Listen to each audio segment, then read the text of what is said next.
Hi everybody, let's get started with the eye surgeries lecture. We're going to start with a clicker question here. What percentage of the population has the condition called heterochromia, which you can tell by the picture is someone that has a blue eye and a brown eye? Is it 1 per million, 1% of the population, 1 per 500,000, or 1 per 150,000? And the right answer is going to be 1% of the population.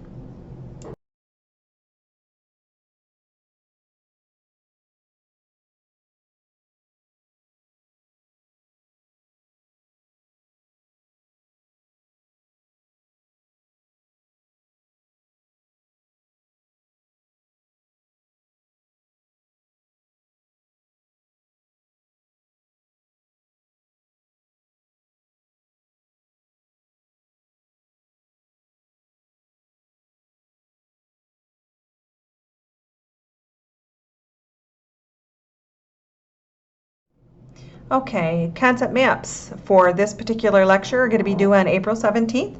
We're going to have 5 of them: acupred, lanaprost, alpha-GAN, beta-optic, and pilocarpine. And we will talk about these as we move through the lecture. Okay, let's talk about eyelid disorders. The first one we're going to talk about is entropion.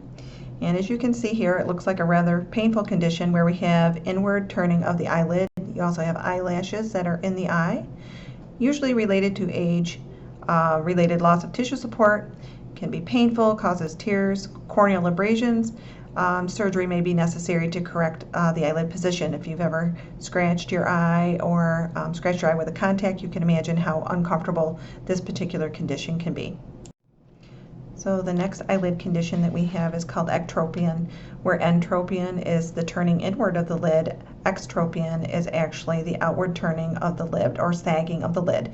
Generally occurs with aging. We have the same type of a problem with changing of tissues as we age. So we lose firmness and support. Corneal drying and ulceration, constant tearing because it's trying to relubricate the eyes. Surgery is really the only thing that can restore proper lid alignment. Now we have something called a hordeolum, or you may know it as a sty in the eye. It actually can be external or internal. If it is external, it can be an infected sweat gland in the eyelid or where the eyelashes exit from the eyelid. It's generally red and swollen and tender. Internally, it can be infection of the eyelid sebaceous glands. Most common organisms causing problems with this are staph and strep. Warm compresses many times will make the actual hordeolum enlarge, and it actually will rupture on its own. Many times you need antibacterial ointment from the doctor, removed by wiping the closed eyelid from the nasal side of the eye, then outward, which is actually the reverse of what we normally do when we're trying to remove a foreign body, which is going from the outside into the corner. A chalazion is an inflammation of your sebaceous gland in the eyelid. You can actually see where it's actually kind of tucked down into the bottom of the eyelid. Protrudes on the inside. It is generally painless. Just can cause eye fatigue, sensitivity to light, can have excessive tearing. Warm compresses can also help this. Eye drops, and at times you need surgical intervention depending on the size of the chalazion. Okay, on to keratoconjunctivitis sicca, or it is aka dry eye syndrome. This is actually a condition that many times can be caused from rheumatoid arthritis, which we certainly know is an autoimmune disorder. Leukemia, sarcoidosis, Sjogren syndrome is another condition that can cause dry eye syndrome. So essentially it is decreased or minimal tear production, which is your lacrimal system. Can be side effects from drugs like antihistamines, beta-adrenergic blocking agents, and or anticholinergics. Of course, a big antihistamine would be Benadryl. Beta-adrenergic blockers are drugs that are used for people that have had heart attacks, arrhythmias, and high blood pressure. And anticholinergics dry up secretions and have a sedative effect. So feels like you have a foreign body in your eye, burning, itching, photophobia. Restasis is the big drug that's on the market. It's a cyclosporin ophthalmic emulsion, which you actually take twice a day, which is supposed to help you to make your own natural tears. Regular old conjunctivitis, or as we're going to get down to the bottom and discuss here, pink eye, is inflammation or infection of the conjunctiva. Can be with or without infection. Many times it's burning, have engorged vessels, tearing, itching. Many times they use corticosteroids and vasoconstrictor drugs. If you do happen to have an infection, such as staph, Haemophilus, or Pseudomonas, which can be causing your pink eye, you really should discard all of your makeup. All of your contacts and contact cases need to be sanitized. Contacts themselves need to be thrown away so that you don't reinfect yourself by instilling them back into your eye. So generally, pink eye, watery discharge, becomes thicker with mucus, and it is highly contagious. This is actually hemorrhage of the eye. The vessels in your eyes obviously are very fragile. You actually can rupture those vessels by sneezing, coughing, vomiting. Sometimes when women are delivering babies and straining to deliver, they can actually rupture the vessels in their eyes. Hypertensive trauma or blood clotting problems can actually precipitate hemorrhage. Generally, there's no pain or visual impairment. It looks very ghastly. It's hard to look at. Makes your own eyes water. Generally resolves in about 14 days without any treatment at all. Okay, let's talk about something called a trachoma. It's actually caused by scarring of the conjunctivus. It's caused by something called chlamydia trachomitis. It's the chief cause of preventable blindness in the world. As you can see in the right-hand corner, we have a little African boy with flies all over his face. Warm, moist climates with poor sanitation. It does resemble bacterial conjunctivitis. The follicles from the upper eyelid generally have scars and they can turn inward. The eyelash is damaged, the cornea. Antibiotics can cure the disease. Something as simple as Zithromax by mouth or tetracycline ointment can take care of this problem.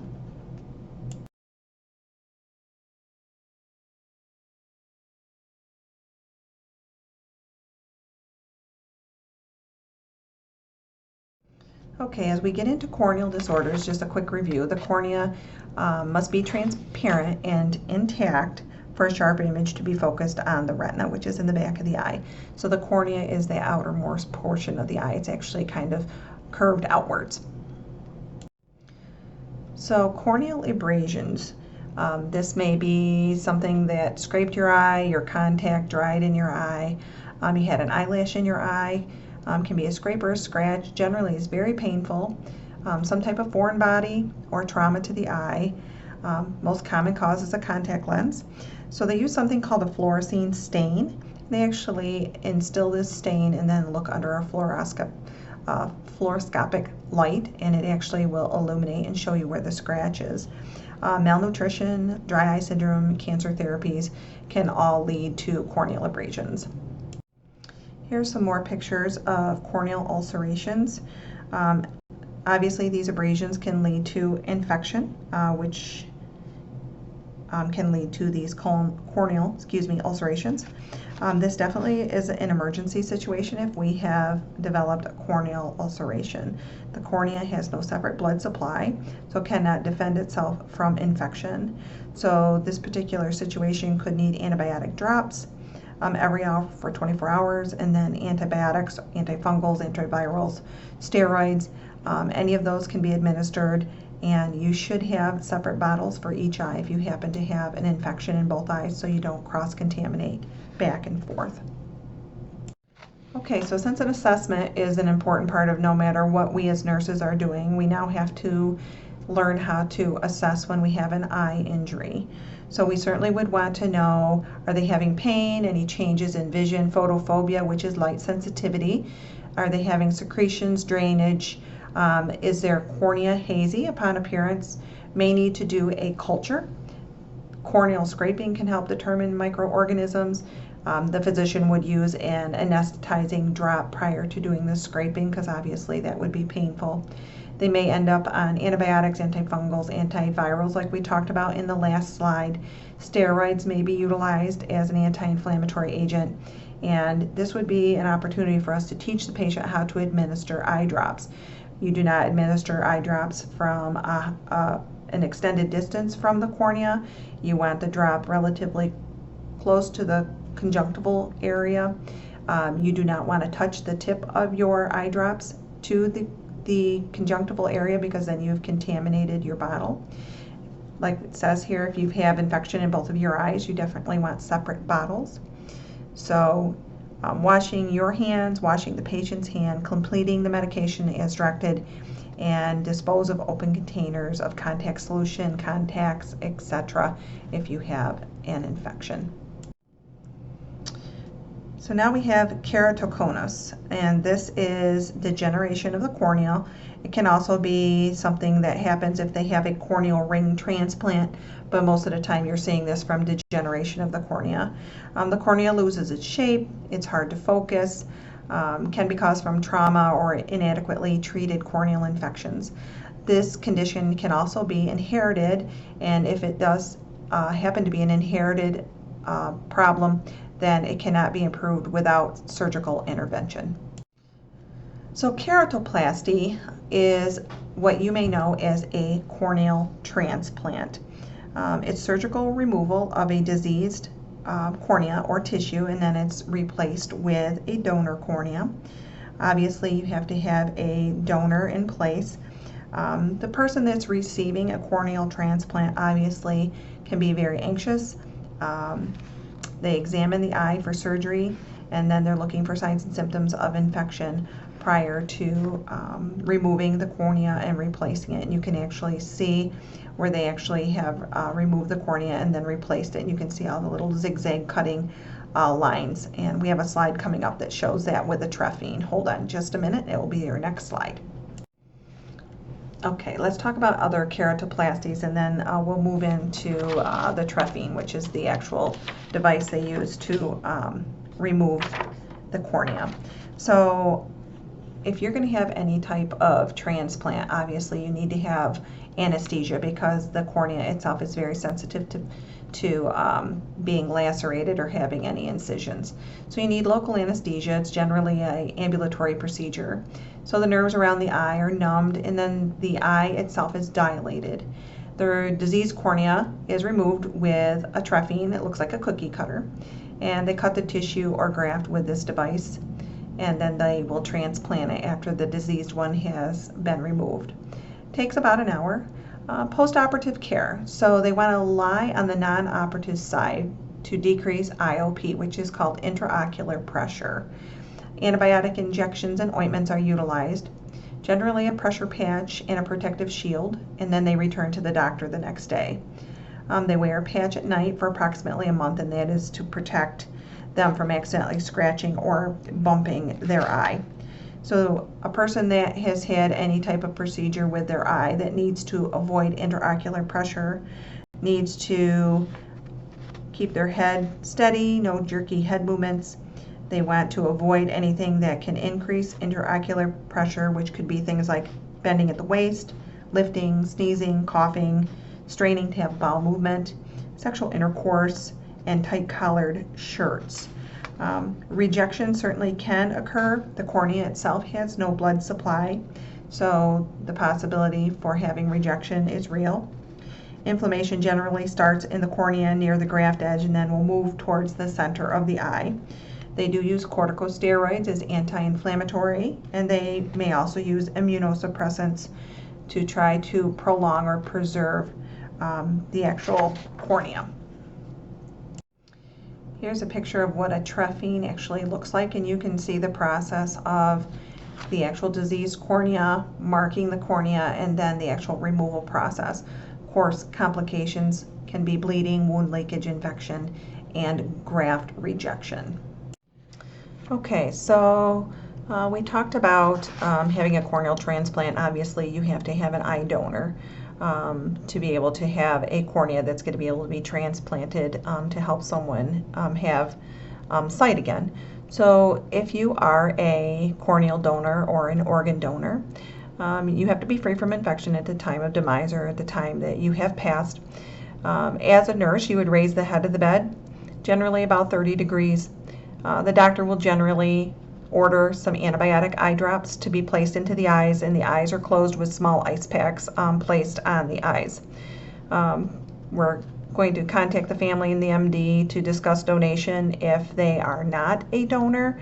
But if they are a known donor, then the supervisor would come to the floor and make those phone calls right away to let the harvest team know that we had some corneas to be harvested to be utilized.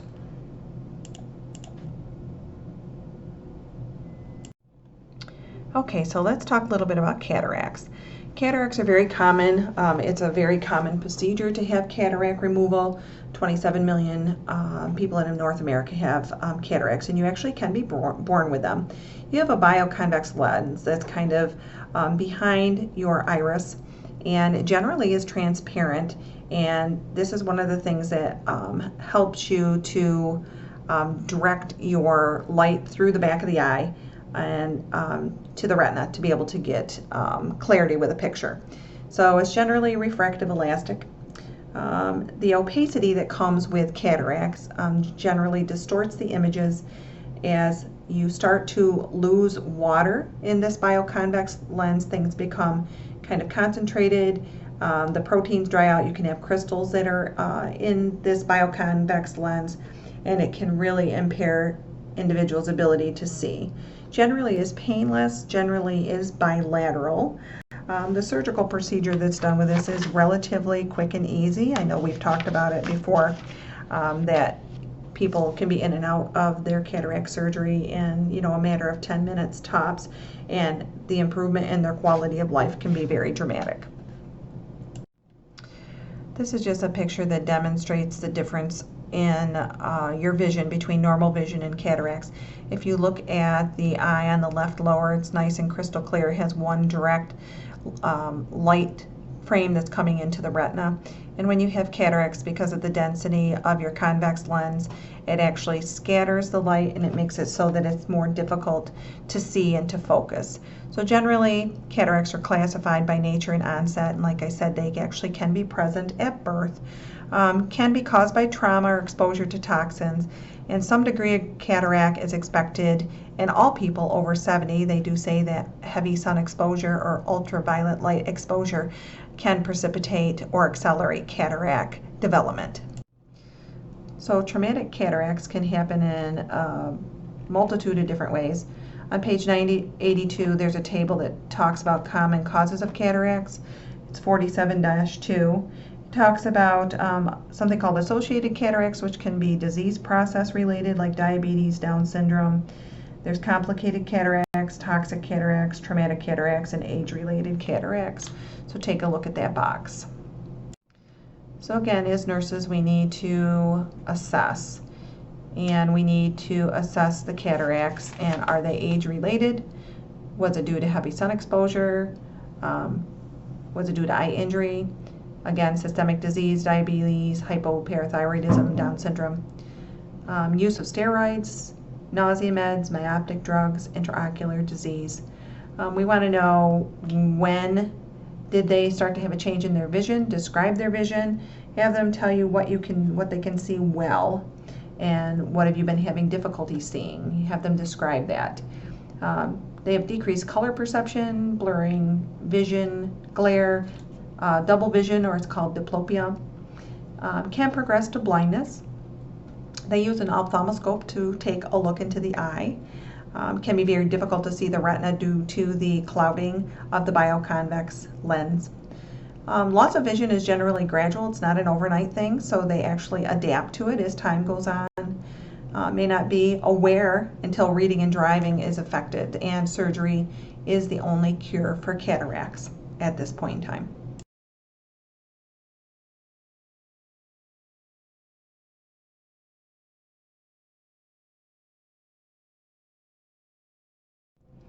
All right, so clicker question.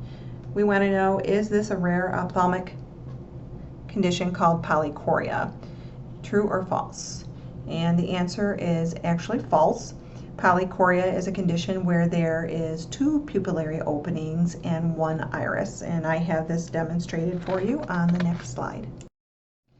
Here are some actual photos of pupilla duplex, or polychoria.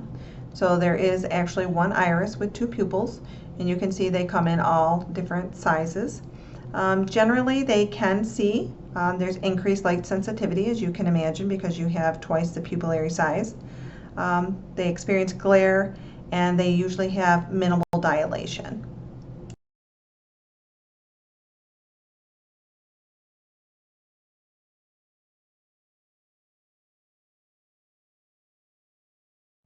Okay, let's talk about cataract surgery.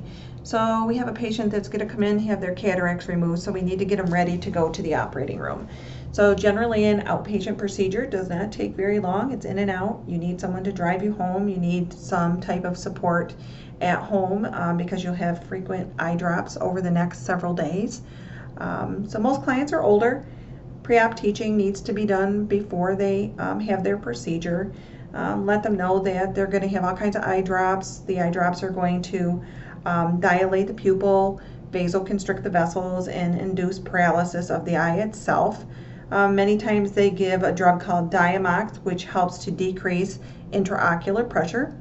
They will start an IV and give some gentle sedatives to make the procedure more tolerable. Important to check to see if the patient is on any anticoagulants like Coumadin, Pradaxa, Xarelto, Plavix, anything like that, even a baby aspirin, because we don't want to jeopardize bleeding from the procedure. So the operative procedure that we're going to talk about is something called phaco emulsification. So, and it actually is sound waves that break up the cataract or that bioconvex lens. So the pieces are broken up and then suctioned out. The capsule itself remains intact, and then they put in this lens which has these two little hooks on it. The lens actually can be multifocal, so that actually can help correct your vision along with changing the clarity from the cataract. Please take a couple of minutes and watch this YouTube clip. It really gives you a great idea of how they actually do phaco emulsion. Probably will make your eyes water a little bit. Okay, so now we're on to the post-operative period after they have had their cataract removed. I put there in blue, please notice that most people will have a dramatic improvement of vision as early as that day after surgery. Many of them will come out of surgery and have photophobia, so they have to have like those dark glasses on. They actually wrap all the way around the side of their head because it will make their eyes tear up. So generally we'll give antibiotics post-op to try to help prevent infection. Antibiotic steroid drops. The eyes could be swollen, bloodshot, cool compresses, analgesia for discomfort, and I put avoid aspirin and why, and of course that would be we don't want to cause any bleeding. We want to notify the doctor if they have any pain with nausea and vomiting. So we certainly know that any pain immediately after the OR could mean that there's complications or compromise or increased intraocular pressure. And nausea and vomiting, or the vomiting portion, can actually increase your intraocular pressure. So activity restrictions, we talked about bending at the waist, tight collars, sexual intercourse, things like that. There's a box on page 982, table 47, one that talks about activities that increase intraocular pressure. So you'd want to stay away from those. Infection can be a major complication. Look for redness, change in vision, tears, photophobia, white drainage on the eyelids, or green or yellow drainage. Best vision after you have cataracts is going to be 4 to 6 weeks out as all of the inflammatory process has simmered down.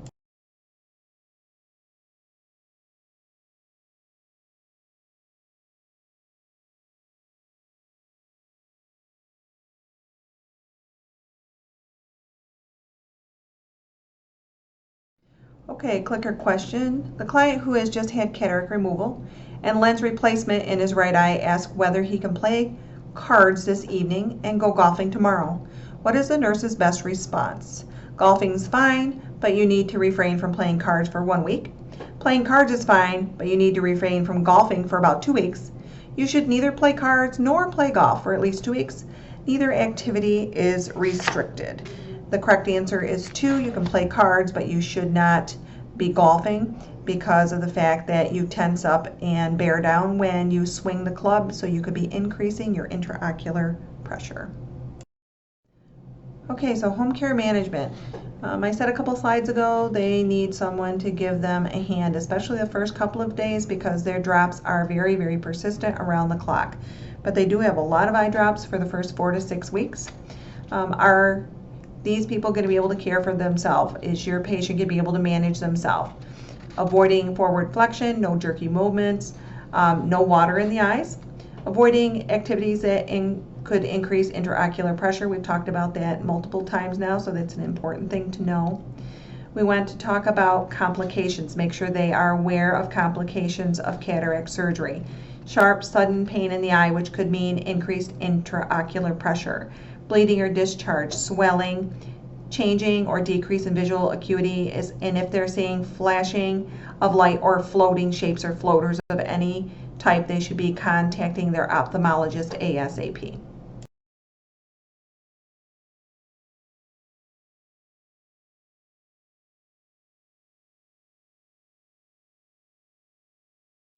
Okay, so let's talk about glaucoma, which is a name for a group of ocular diseases that result from increased intraocular pressure, which of course we talked about with cataracts back on the previous slides.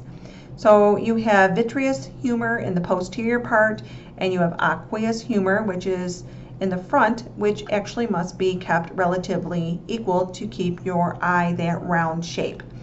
About 1 milliliter of fluid is present at all times, and your body actually replaces this fluid at a rate of about 5 milliliters for 24 hours, which is not very much. Normal pressure, 10 to 21. If you've been to the eye doctor, they may have done a poof of air into your eye to check your intraocular pressure. Let's see, so we have aqueous humor buildup, increasing pressure, decreases the blood flow to the retina and the optic nerve in the back of the eye due to the increase in pressure and compression of vessels. This can cause ischemia. Generally will start in the periphery of the eye and it moves inward, can lead to blindness, and it is painless. So it's caused by decreased outflow of fluid or overproduction. So there's going to be two types of glaucoma that we're going to talk about. We're going to talk about primary open angle and primary angle closure. We'll talk about each of them separately, and then I have a slide that actually shows them side by side so that you can see the differences.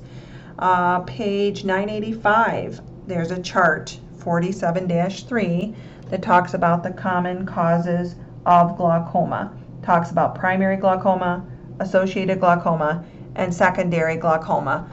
Set up in the same way as when we talked about cataracts. So you see here that says common cause of blindness, 3.5 million people.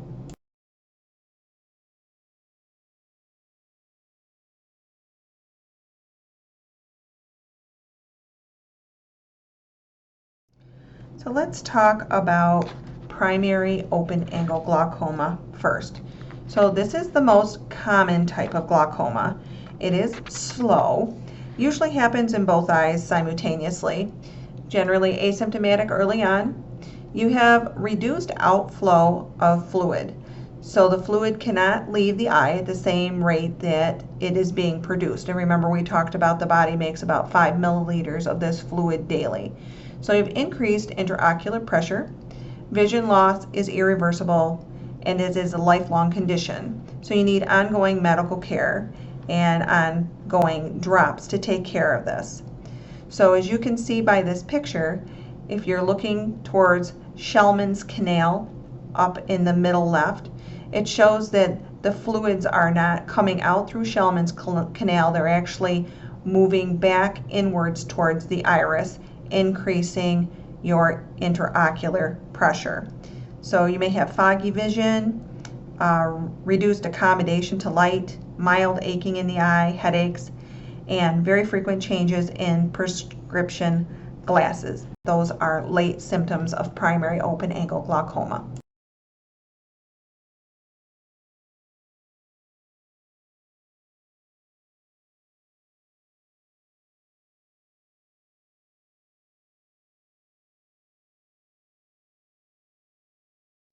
Okay, so let's talk about angle closure glaucoma. So what makes this different than our open angle glaucoma is that this is less common. It's sudden onset, it's emergent. The real big difference is if you look at this diagram compared to the last one, we actually have pressure underneath the iris and the fluids are displacing the iris. So this is an emergent situation. Generally, individuals will complain of severe pain, headache, brow pain. Vision loss can be irreversible unless it's caught early. And this is a curable condition, and they generally use osmotic drugs that will rapidly reduce intraocular pressure, and one great example would be something called mannitol. We'll take a look at the comparison on the next screen. Okay, if you look at the two of these side by side, we have open angle glaucoma on the left and we have the angle closure glaucoma on the right. And you can see where there is more movement into the trabecular meshwork on the left hand side, and there is no movement into the trabecular meshwork on the right hand side where we have the angle closure glaucoma. With that restriction on the angle closure glaucoma, which is on the right, we have swelling and decrease in space for fluid movement, and you can see the pressure coming up and under the iris. So closed angle glaucoma on the right, open angle glaucoma on the left. I bring up marijuana because I generally always have a student ask me about the clinical relevance of using marijuana to control intraocular pressure. So high doses of marijuana are actually necessary to produce a clinically relevant effect on your intraocular pressure, as much as every 3 hours. So there's obviously a number of significant side effects generated by long-term use of marijuana or inhalation of marijuana. It generally is a poor choice of treatment for glaucoma, as we have all kinds of medicated drops that can help control the intraocular pressure of glaucoma. So we actually do not encourage people to use marijuana just to control their intraocular pressure. This diagram just shows you the advancement of glaucoma on the optic disc and the retinal area in the back of the eye. So as you can see, a normal optic nerve in your left slide, and then we have early glaucoma, which shows the small bulging in the center of the picture, and then we have advanced glaucoma, which shows quite a bit of bulging and the actual pressure on the optic disc and the nerves and blood flow. Okay, so tonometry is what we actually may have experienced if you go into the doctor's office where they put that little puff of air into your eye. We talked about normal pressure being 10 to 21. Generally, they don't use the numbers from just one screening to diagnose if you have glaucoma or not. They'll take several readings over time. Open angle glaucoma readings are generally 22 to 32. And remember, that's the one that's kind of slow and insidious. And angle closure glaucoma readings may be 30 or higher. Those are the ones that are generally rapid onset. Perimetry is another exam that can be utilized to look at visual fields or loss of visual fields. Generally, you'll look straight ahead and you press a button when the light appears in the patient's peripheral vision. And when they do this, it actually draws a map and it can identify any deficits in their visual acuity. Gonioscopy is performed generally when you have a high intraocular pressure. It determines whether you have open angle or closed angle glaucoma. So it would let us know if you have the slow insidious type or the type that is urgent emergent. A special lens eliminates the corneal curve. It is painless and allows visualization of the angle where the iris meets the cornea. So glaucoma generally has non-surgical management. There can be many drops that a person needs to take to control their glaucoma. This is something that I have seen in the hospital where we as healthcare providers can kind of drop the ball. People come in, they have glaucoma drops, and 2 days or 3 days after they've been in the hospital, they're like, hey, by the way, I haven't been getting any of my eye drops. Really, this is something that needs to be addressed up front, and they need to continue with their eye drop regimen to keep their intraocular pressure under control. So if you have a patient that's taking 2 or 3 or 4 different drops, Should be administered 5 to 10 minutes between each drop. Blindness from glaucoma can be prevented with early detection and treatment. Need follow-up care. There is some degree of vision loss, but it can certainly be slowed to a crawl by good medical treatment. So the treatments do a couple of different things. They either constrict the pupil, the ciliary muscle is contracted, allowing for better circulation of the aqueous humor, or it's going to reduce the amount of aqueous humor produced. So that really is two of the main ways to control glaucoma: constricting the pupil or decreasing the amount that is produced. Okay, so prostaglandin agonists are going to improve outflow of aqueous humor. Some of the examples we have here are Lumigan, Rescular, Xalothan, and Travatan. Adrenergic agonists such as Alphagan, Propine, and Lodipine reduce the amount of aqueous humor produced by the ciliary bodies. So dilates the pupil to improve flow of fluid.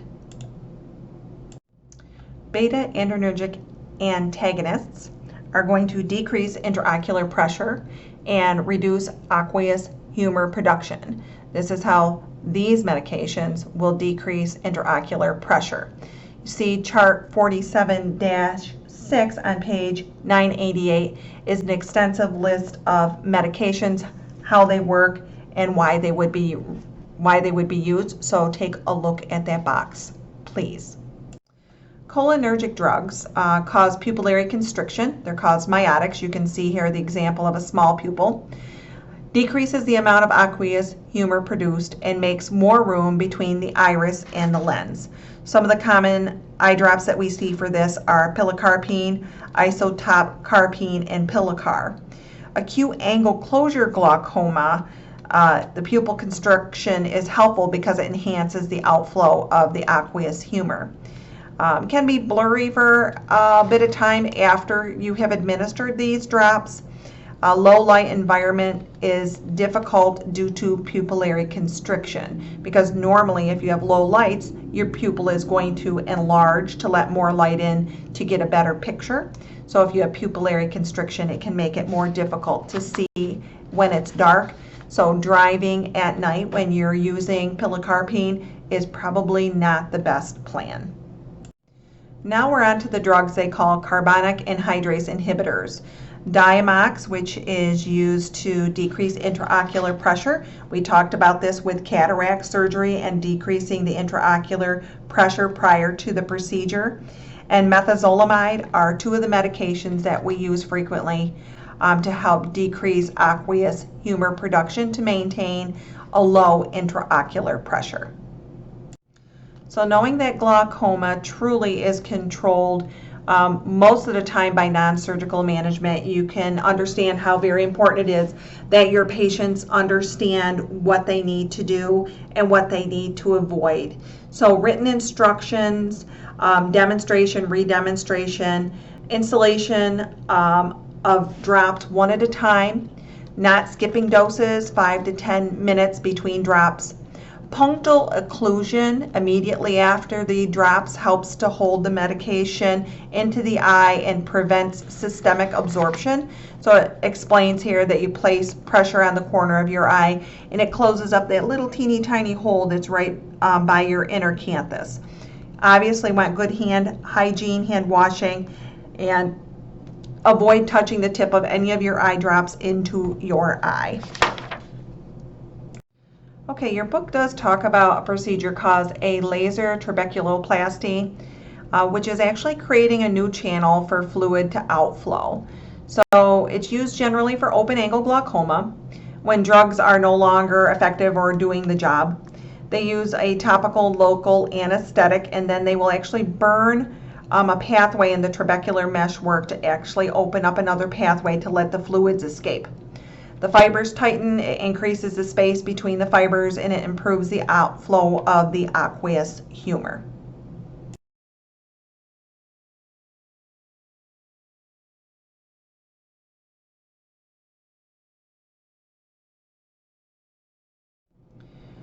We also have something called a trabeculectomy, which is actually making a hole to create a drainage area between the aqueous humor, posterior and anterior chambers, and it drains into a meshwork to keep the pressure within the eye under control. When they have this procedure done, obviously they should arrange for transportation home.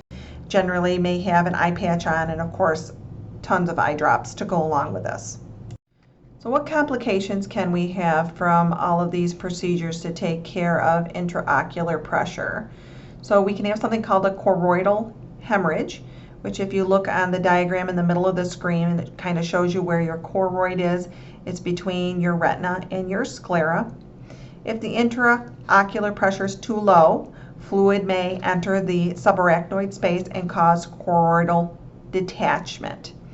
We also can have acute eye pain, decreased vision, vital sign changes. Many individuals go home with a patch. Avoid taking aspirin or anticoagulants. Avoid lying on the operative side. Reporting any brow pain, severe eye pain, or nausea to the doctor ASAP, because that also can be signs of increased intraocular pressure. Okay, let's talk about macular degeneration. So it is, as the title says, it's deterioration of the macula. There's two types of age-related macular degeneration. There is dry and wet, and then we have exudative wet. So dry is most common, and that comes from gradual blockage of the retinal capillaries from ischemia or necrosis. Progresses faster in smokers, those with hypertension, females, short stature, and familial. Wet is when there's actually a growth of new blood vessels that leak blood and fluid, causing the degeneration. Exudative wet macular degeneration can actually occur at any age, and generally that is a blister or blood or fluid that is accumulating underneath the macula. So what is the treatment for this? Treatment is actually to maximize remaining vision. Alternative strategies such as large print, and if you happen to have the wet macular degeneration, they will actually try to use laser therapy to seal the leaking vessels. So we have three examples of a retinal hole, a retinal tear, and a retinal detachment. If we're talking about the retinal hole, which is in your upper left, that is an actual break in the retina which can occur with trauma or age. If we move over to the retinal tear on the right, it has more jagged edges, it's irregularly shaped. Traction on the retina can actually cause this disorder. And then we have actual retinal detachment, which is in the bottom, and that's actually a separation of the retina from the epithelium. So what does actual retinal detachment look like? Well, there's a diagram here that shows you what the detachment would look like on a cross section, but it's generally sudden bright flashes of light called photopsia, floating dark spots, and you can actually have a curtain-like dark edge that can be pulling over part of your eye. The visual field loss will correspond with the actual area of detachment, and generally this is a relatively emergent, urgent situation. So how do we take care of this retinal detachment? We have a couple of different things: cryotherapy, photocoagulation, and scleral buckling that we're going to talk about. So cryotherapy is just what it says. It is freezing of the area, creates a scar, hoping that the retina will bind to that area and stay open. Then we have photocoagulation laser treatment, and that is similar to the cryotherapy, other than we are now using a laser, and it is used to create an inflammatory response to bind the retina and the choroid together, and to kind of give it something to hold on to help prevent further detachment. So it generally uses a high frequency current to do this coagulation. Okay, scleral buckle is another way to repair a retinal detachment. It actually takes care of the folds and the wrinkles in the retina, so it can assume its natural position or its smooth position. Silicone is placed against the sclera, and it's held in place by a band. Any fluid is drained, and then they use either gas or an oil inside the eye to promote the retinal attachment. And this floats up against the sclera to hold it in place. I remember when my dad had this done, he actually had to lay on his belly and keep his face and his eyes down so that the bubble would actually float up to the back of his eye and kind of push that retina back towards the choroid to kind of bind with it. If you knew my dad, he had kind of like a jolly old belly on him, so that was kind of difficult for him to do because he was kind of like a teeter-totter. So again, post-operative care of a scleral buckle. There's an eye patch or a shield. We talked about needing to keep that on, especially at night, to make sure that you're not going to accidentally bump your eye, scratch your eye. Positioning the client on their stomach to allow the gas or the oil to float up against the retina. Turn the head so that the affected eye should be facing up. This is done for several days. The gas absorbs. They sit in the chair with their head on an overbed table, avoiding those activities that cause increased intraocular pressure. For 1 week, avoid close work such as reading, writing, and sewing. So let's briefly discuss something called retinitis pigmentosa. It's a relatively rare condition. It has slow progression.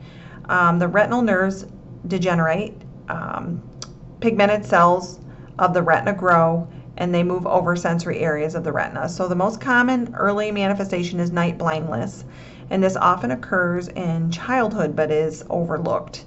No therapy is effective. Possible vitamin A to help slow progression. Cataracts can actually accompany this retinitis pigmentosa. So you're supposed to avoid Accutane, which is for acne, Viagra, which is for erectile dysfunction, and protect from UV light. Taking about 15,000 international units of vitamin A, they think may possibly help, and help to prevent macular edema. And Diamox, again, is a common drug that is used to decrease intraocular pressure for retinitis pigmentosa.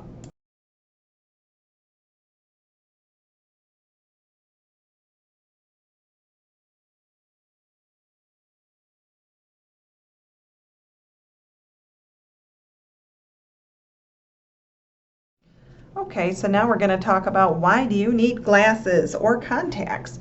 Are you nearsighted? Are you farsighted? What's going on? So we're going to talk about refractive errors, which means bending of light or rays, and it's diagnosed by refraction or viewing of the eye chart, while lenses and different strength lenses are in place to determine if you need corrective lenses. So let's talk about myopia. So this is actually called nearsightedness. So the refractability is too strong for the length, and images actually fall in front of the retina. So you can see on the top of the slide myopia, where it actually falls into about the back third of the eye, and the myopia corrected actually has it all the way back on the retinal area of the eye. Then we have hyperopia, which is known as farsightedness. So the refractive ability is too weak, and it focuses behind the retina. So if you can look on the top of the portrait there, it shows that the area where it focuses in is back behind the retina, and then with correction it actually falls into the correct location on the retina. And some of you may have something called presbyopia, generally age-related, and the lens loses its elasticity and the images fall behind the retina. So this can cause a problem with focusing on close work. Many people have something called an astigmatism, and this is an uneven curvature of the cornea. So the light rays are not refracted equally in all directions, and the image does not focus. Many glasses and contacts can actually correct astigmatism to actually tighten in your vision. Okay, so some of the common things that we do to fix myopia and presbyopia are glasses and contacts. So glasses for the most part are durable, available. It says here low cost. Of course, if you don't have insurance, I wouldn't say they're low, but they are readily available. Does change your appearance. There's weight on the nose, weight on the ears, so it's not always something that everybody loves to have on their face. Then there are contact lenses. There's actually hard and soft. There's daily wear, extended wear. You have to be able to put something in your eye. Not everybody can do that. Changes the shape of the cornea, provide direct refraction. Coarse corneal abrasions and edema are commonplace when you're using contacts. Soft contacts are larger, they're better tolerated, can be worn for a longer period of time. That's where you get your daily wear and your extended wear. Can actually be worn for several days to weeks at a time. I find that when I wear mine for any length of time, they get kind of cloudy and hard to see through, so I have to clean them with protein remover, and I actually throw them away once a month and get out a new pair. And generally, I'm very thankful for a new pair when it is time. I'm not sure if anybody has had the LASIK procedure or not, but it actually is a relatively simple procedure. Looks kind of torturous according to the picture that I have here, but a lot of people actually have LASIK done to actually help correct their vision. There's a video here on LASIK surgery. It only takes a few minutes, if you'll please watch that. So they actually shave off the superficial layers of the cornea. Laser pulses reshape the deeper corneal layers, and then the flap is returned. Generally, you need this done bilaterally, but most people have one done at a time. Improved vision within an hour with complete healing in about 4 weeks. Really minimal to no pain, may no longer need eyeglasses or contacts at all. Complication can be corneal clouding, dry eyes, blurred vision. Those are some of the common complications that can go along with LASIK, along with the fact that over time you can actually go back and lose your clarity again and require glasses or contacts. A few more definitions I want to talk about to make sure you understand what they are. This is called a hemphima, which is actual hemorrhage into the anterior chamber of the eye. Can have pain and photophobia, can have increased intraocular pressure. Bed rest, semi-Fowler's position, no sudden eye movements of 3 to 5 days. Eye drops to put the eye at rest, and generally an eye shield to protect is what is done to help resolve a hemphima. Well, contusion is pretty self-explanatory. It is what we would know as a black eye. Generally comes from blunt trauma, and it pushes the eye back into the socket. So edema of the eyelid and the surrounding tissues. You can end up with a subconjunctival hemorrhage, corneal edema. You can have that hemphima, which we showed in the last slide. You essentially have a black eye. Generally resolves in 10 to 14 days. You can use ice at the time of injury. Of course, if you have any change in vision or sharp shooting pains, you definitely should go and have your ophthalmologist take a look. Foreign bodies can be a little bit of this or a little bit of that. Can be metal, can be an eyelash, can be anything. Dust, fingernails, dirt, airborne particulates, abrasion. They again will use that fluorescein. Eye drops put you under the light to see if they can find the actual foreign body or what you have had damaged as far as a corneal abrasion. Removal of the foreign object, irrigation, eye patch, and they may actually send you home with some antibiotic eye drops. So this is kind of a gnarly picture of a lacerated eye. Penetration from a sharp object can be the culprit here. Eyelids or cornea can be involved. Ice packs, medical attention ASAP. They may do microscopic surgery in the OR, suture it up, take care of any of the innards of the eye that are spilling out. Corneal lacerations are definitely a medical emergency, and we want to make sure that we have that taken care of ASAP. They may need to go to a eye specialty center to have that surgical procedure done, and may need some antibiotic treatments.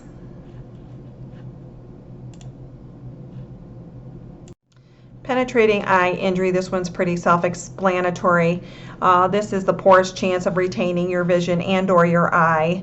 May need to have x-rays or CT scans.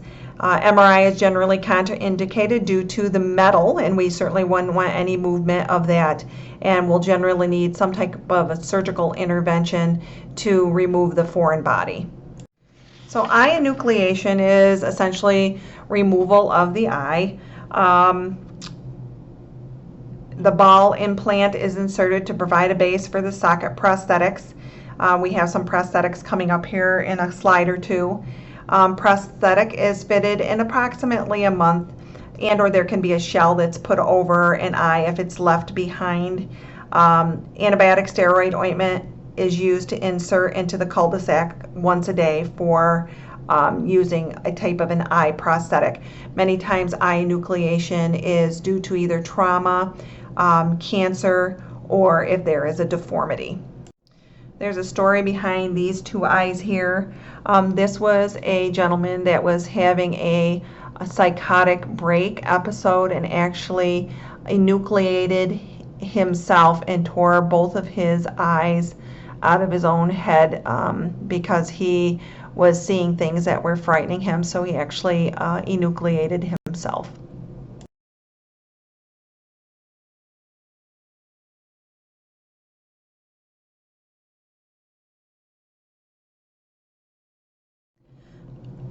This is just an FYI. A scleral shell prosthesis actually fits flush right over the eye, and it actually makes the eye look more normal in appearance if you happen to have a blind eye, shrunken eye, or a disfigured eye. And I just put this up here because I thought it was very nice to see that this young woman could have some normalcy by using a scleral shell prosthetic. Ocular melanoma is a type of cancer. It's the most common malignant eye tumor in adults, generally occurring in individuals between the 30s and 40s. They feel it may be associated with extensive UV exposure. It does have a very rich blood supply and it spreads very easily to the sclera, invades other eye structures and the brain. Outcome for an individual that has ocular melanoma is generally poor. They try to use eye-sparing radiation when possible, but overall outcome is poor. Okay, we got 4 clicker questions and then we are done with this lecture. So, which circumstance places a patient at the greatest risk for developing vision disturbances? History of working with a computer, advanced age, history of diabetes, or previous employment as a road construction worker. And it is C, history of diabetes mellitus, because certain systemic diseases increase the risk for developing visual problems.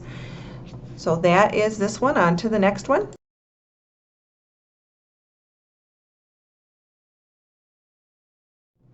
What characteristic would the nurse expect to see with age-related changes in an older patient's eyes?